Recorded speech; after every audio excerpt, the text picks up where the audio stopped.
ইলাস্ট্রেটরে এই ধরনের একটা লোগো বানানোর জন্য আমাকে যেটা করতে হবে, খুব সিম্পল একটা ব্যাপার। আমরা এখন দেখো কিভাবে এই ধরনের একটা লোগো বানানো যায়। আমরা যেটা করবো, ফার্স্ট টাইমে আমরা একটা রেক্ট্যাঙ্গুলার শেপ নেব। রেক্ট্যাঙ্গেল নিলাম, নিয়ে এটা কি স্কোয়ার, এই পাশ উপর নিচে স্কোয়ার। তাই জাস্ট আমি একটা ক্লিক করে মোটামুটি আমরা 300 এই পাশেও 300 মাপ নিলাম, একটু বড় করে নিলাম। এই হচ্ছে আমার আই ড্রপার, এই কালারটা নিলাম, কারণ হোয়াইটের উপরে হোয়াইট বোঝা যাবে না, তাই স্কোয়ার কিন্তু এটা মনে রাখবেন, কম বেশি করলে হবে না। এবার আমার এটাকে সিলেকশন টুল দিয়ে এই দুই কোণাটাকে জাস্ট সিলেক্ট করে, ডান পাশে দুই কোণা সিলেক্ট করে এই আমরা কার্ভ করে দিলাম। মেইন পার্টটা আমাদের হয়ে গেল।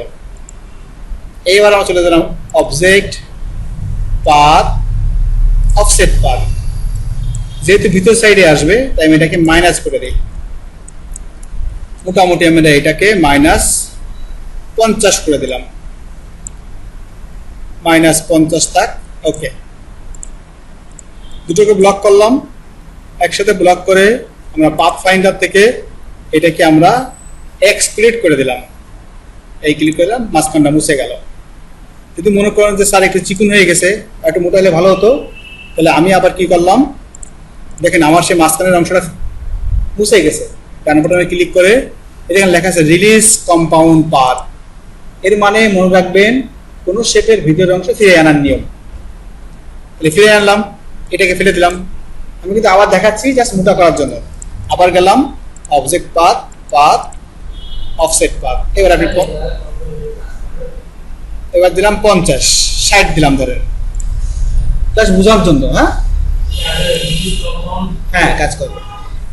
এবার আবার পাথ ফাইন্ডার দেখেন, এই দেখলাম একটু মোটা হয়ে গেছে, দেখেছেন? কিছুই কাজ নেই, পুরো কাজ শেষ। এরপরে জাস্ট একটা লাইন তুলে গেলাম। খেয়াল রাখবেন যেন লাইন টুলের সময় কখনো লাইন উপরে না চলে যায়, এই জন্য কন্ট্রোল ওয়াই দেবেন। এটাকে কন্ট্রোল প্লাস দিয়ে একটু বড় করে জাস্ট লাইনটা শুরু করবেন এই দাগের থেকে, শিপ ধরে পেছনে ছেড়ে দেবেন।